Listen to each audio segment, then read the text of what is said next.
दोस्तों మిత్రులారా, ముందుగా మా యూట్యూబ్ ఛానల్ తరఫున మీకు స్వాగతం. ఈరోజు మనం ఆగస్టు 5న భగవాన్ రామ్ మందిర్ నిర్మాణానికి జరిగిన భూమి పూజను గురించి చర్చించుకుందాం. ఈ కార్యక్రమం గురించి దేశవ్యాప్తంగా చాలా చర్చ జరిగింది. దీని చుట్టూ చాలా ప్రచారం కూడా జరిగింది. ఉత్తరప్రదేశ్ ప్రభుత్వం ఈ కార్యక్రమానికి తన పూర్తి సహకారం అందించింది. భూమి పూజకు దేశ ప్రధానమంత్రి హాజరై ప్రసంగించారు కూడా. ఆయనతో పాటు సంఘ పరివార్ నేత మోహన్ భగవత్, రామ మందిరం ఆందోళనలో పాల్గొన్న మరికొంతమంది కూడా ఆ వేదికపై ఉన్నారు. 150 మంది వరకు ఈ కార్యక్రమానికి హాజరయ్యారు. सबसे बड़े वरिष्ठ नेता हैं श्री मोहन भागवत और राम मंदिर आंदोलन से जुड़े हुए दूसरे लोग ये भी मंच पर थे और करीब 150-150 के करीब लोग और भी उसमें शामिल थे.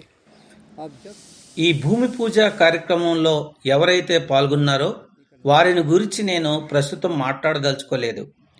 నాకు ఒక విషయం గుర్తుకు వస్తుంది. ఇందులో భారత రాష్ట్రపతి రామ్నాథ్ కోవింద్, ఆయన ఆర్ఎస్ఎస్, భారతీయ జనతా పార్టీలలో పాలు పంచుకున్న వ్యక్తి, ఒక దళితుడు కూడా. ఆయనను ఈ కార్యక్రమానికి ఆహ్వానించలేదు. ఈ అంశం గురించి తర్వాత మాట్లాడుకుందాం. ఈ సందర్భంలో భారత ప్రధానమంత్రి నరేంద్ర మోడీ చేసిన ప్రసంగం ఆశ్చర్యపరిచేదిగా ఉంది. 2020 ఆగస్టు 5 యొక్క గొప్పతనం ఏమిటో ఆయన ఇలా చెప్పారు. ఆగస్టు 15 లక్షల మంది ప్రజల బలిదానానికి ప్రతీక. స్వాతంత్రం పొందాలనే ఆకాంక్షకు అది గుర్తు. అదేవిధంగా రామ మందిరం కోసం శతాబ్దాలుగా కొన్ని తరతరాల నుండి నిరంతరంగా ప్రయత్నం జరుగుతూనే ఉంది. ఇది ఆయన అన్న మాట. ठीक उसी तरह राम मंदिर के लिए कई कई सदियों तक कई कई पीढ़ियों ने अखंड अविरत एक निष्ठ प्रयास किया. और ये भारत के ఈ ప్రకటనకు చరిత్రలో ఉన్న స్థానం ఏమిటి? तो श्री నరేంద్ర మోడీ గారు భూమి పూజా దినాన్ని ఆగస్టు 15తో సమానంగా పోల్చారు. దీని అర్థం ఆగస్టు 15 గాంధీ నేతృత్వంలో అందరూ కలిసి ఆంగ్లేయుల సంకెళ్ల నుండి విముక్తి పొందితే, అదేవిధంగా దేశంలోని ప్రజలందరూ కలిసికట్టుగా ఉద్యమం చేసి భగవాన్ రామ్ని అక్కడ నుండి విముక్తి చేశారని ఆ మాటలకు అర్థం. ఇంతకంటే తప్పుడు మాట మరొకటి ఉండదు. ఆగస్టు 15 గురించి చెప్పుకోవాలంటే అది దేశ ప్రజలందరూ కలిసికట్టుగా చేసిన గొప్ప ఆందోళన. ఈ ఆందోళనకు మూలాలు ఐక్యత, సమానత్వం, సోదర భావనలో ఉన్నాయి. ఆంగ్లేయుల బానిసత్వం నుండి విముక్తి పొందడానికి ప్రజలను అవి ప్రేరేపించాయి. అందరికీ సమాన గౌరవం, అందరినీ కలుపుకునే తత్వం, అన్ని ధర్మాల వారికి సమాన స్థానం ఇవ్వడం వంటి విలువలతో ఆ ఆందోళన సాగింది. నేను చెప్పదలుచుకునేది ఏమిటంటే, ఆగస్టు 15న మనకు స్వాతంత్రం లభించింది. దీనికి రామ మందిరం నిర్మాణం కోసం జరిగిన ఆందోళన పూర్తి వ్యతిరేకమైనది. जो हमको आज़ादी मिली, पूरा उसके उलट ये जो राम मंदिर का आंदोलन चला, इसके पूरा उलट था.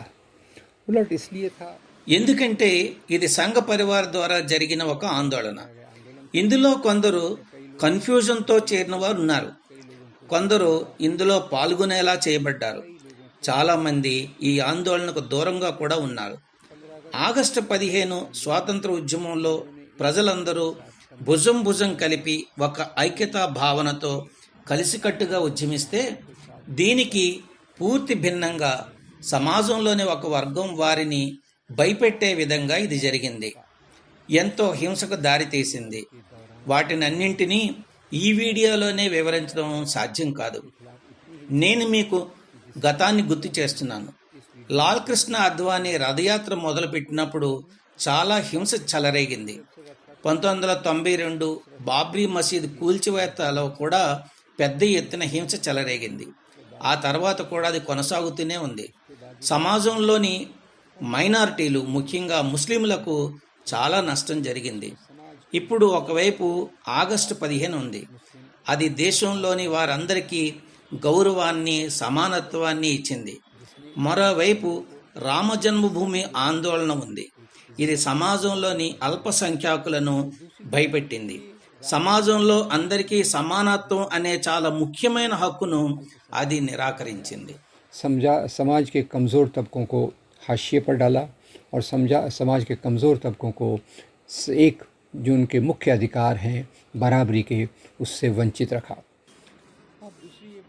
ఇక మరో అంశం ఏమిటంటే, శ్రీరామునికి గుడి పేరుతో ఇంత హింస, ఇంతటి జనహత్య అవసరమా? ఇదే ప్రశ్నను చాలామంది లేవదీశారు. మన సమాజంలో శ్రీరాముడు అనేక రూపాలలో ప్రజల్లో ఉన్నాడు. సంత్ కబీర్ శ్రీరాముణ్ణి ఒక విశ్వ ఆత్మగా భావించాడు. ఆ భావన సమాజం మొత్తాన్ని ఒకటిగా భావించి సమన్యాయాన్ని సూచిస్తుంది. ఏ సమాజంలో అయితే అందరికీ సమన్యాయం లభించి సమాన గౌరవం ఉంటుందో ఆ సమాజ పాలనకు ప్రతిరూపంగా శ్రీరాముణ్ణి మహాత్మా గాంధీ దర్శించారు. ఆయన దృష్టిలో ఈశ్వరుడు, అల్లా ఇద్దరూ ఒకటే. రాముని గూర్చిన ఆయన భావనలో ఇద్దరికీ ఒకే స్థానం ఉంది. सबको बराबरी का न्याय मिलता है. महात्मा गांधी के लिए तो ईश्वर और अल्लाह ये एक समान थे और उनके राम की कल्पना में ये दोनों बातें जुड़ी हुई थी. ఇక రాముణ్ణి గూర్చిన మూడో రకం భావచిత్రం ఆర్ఎస్ఎస్ సంఘ పరివార్ ద్వారా రూపొందించబడింది. దాడికి సన్నద్ధం అవుతున్న వానిగా రాముని చిత్రాన్ని రూపొందించారు. ఈ రాముడు ముస్లింలను భయపెడతాడు. మరో ధార్మిక ధర్మానికి చెందిన పవిత్ర స్థలం ఆయన పేరుతో ధ్వంసం చేయబడుతుంది. రాముణ్ణి గురించిన ఈ మూడు భావనలలో ఆయన మనకు వేరువేరుగా కనబడతాడు. ఆగస్టు 15, ఆగస్టు 5 రెండూ ఒకటి కావు. ఆ రెండూ పూర్తిగా భిన్నమైనవి. ఆగస్టు 15 ఉద్యమానికి ప్రతిఫలం భారత రాజ్యాంగం. రామజన్మభూమి పేరుతో జరిగిన ఉద్యమానికి ప్రతిఫలం బాబ్రీ మసీదు విధ్వంసం. ఇది రాజ్యాంగంతో ముడిపడి ఉన్న మన నమ్మకాలను, విలువలను, జీవితాలను దెబ్బతీసింది. దేశాన్ని ఒక ప్రమాదం అంచుకు నెట్టివేసింది. शहीद किया गया और भारतीय संविधान के वो सब मूल्य जो हमारी आस्था से भी ऊपर हमारे जीवन से जुड़े हुए हैं, उन सब मूल्यों का लगा. उसके साथ साथ एक ऐसा मामला खड़ा हो गया जिसने देश को एक बहुत बड़े संकट में डाल दिया. ఇక మూడో అంశం, భగవాన్ రామ్కి చెందిన వివిధ కథలను గూర్చి మీకు నేను వివరిస్తాను. ఏ భగవాన్ రామ్ కథ తీసుకొని సంఘ పరివార్ నడిపిస్తుందో, నిజానికి ఆ రాముని కథ వివిధ దేశాలలో వివిధ రకాలుగా ఉంది. మన దేశంలో కూడా రాముని కథ అనేక రూపాల్లో ఉంది. ఇందుకు నేను 2 అంశాలను మాత్రం ఇక్కడ ప్రస్తావిస్తాను. భగవాన్ శ్రీరాముడు బాబ్రీ మసీద్ ఉన్న చోటనే జన్మించాడని అంటున్నారు. కానీ రామాయణం మనకి ఏం చెప్తుందనంటే, రాజా రామ్ యొక్క తండ్రి దశరథుని రాజధాని వారణాసిలో ఉంది. ఇప్పుడు కేపీ శర్మ ఒలి అయోధ్య నేపాల్లోని బీర్గంజ్ జిల్లాలో ఉందని చెబుతున్నాడు. ఇలా అనేక కథనాలు ప్రచారంలో ఉన్నాయి. రామజన్మభూమి కోసం ఆందోళన తరతరాలుగా సాగుతూ వస్తున్నదని నరేంద్ర మోడీ చెబుతున్నది నిజం కాదు. ఈ ఆందోళనలు 1980 తర్వాత నుండి మాత్రమే జరిగాయి. దీని వెనుక రాజకీయ కారణాలున్నాయి.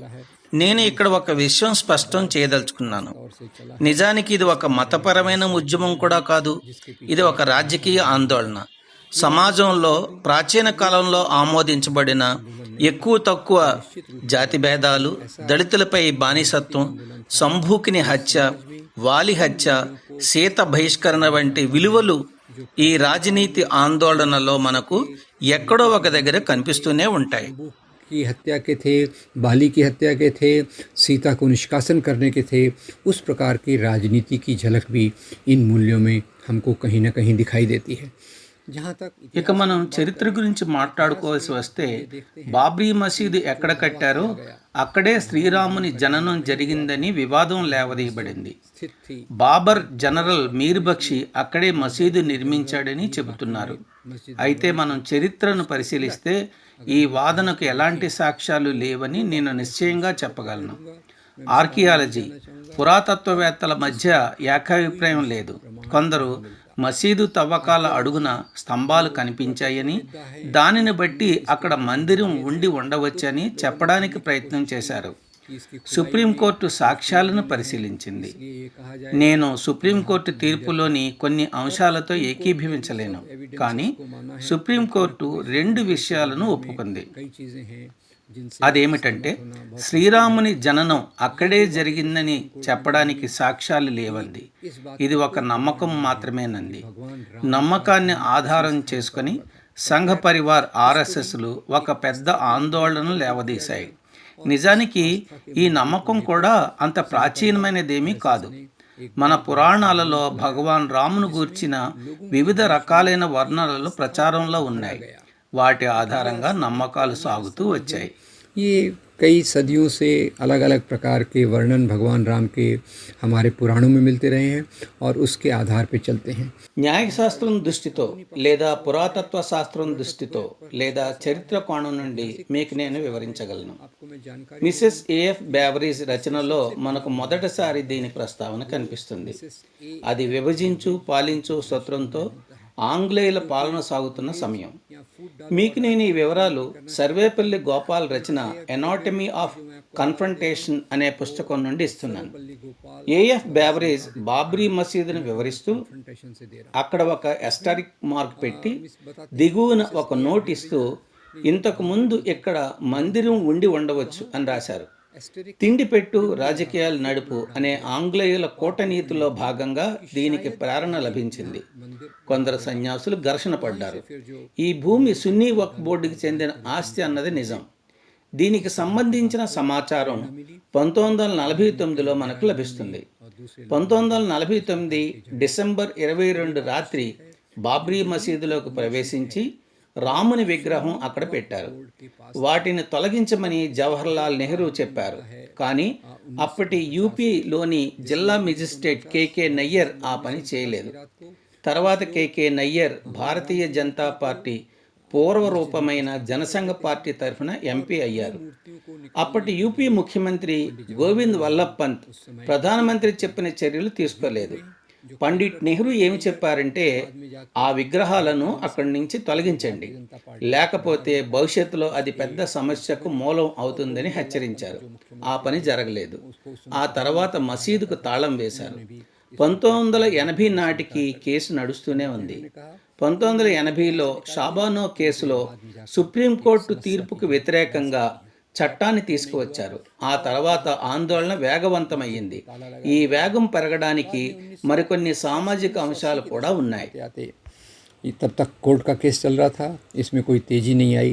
1980 के दशक में शाहबानो केस के बाद जब सरकार ने जो सुप्रीम कोर्ट के फैसले को उलट दिया और शाहबानो को जो मेंटेनेंस देने की बात की गई थी उसको साइड ट्रैक करके दूसरा कानून लाया, उसके बाद से इस आंदोलन में ज़्यादा तेज़ी लाई गई.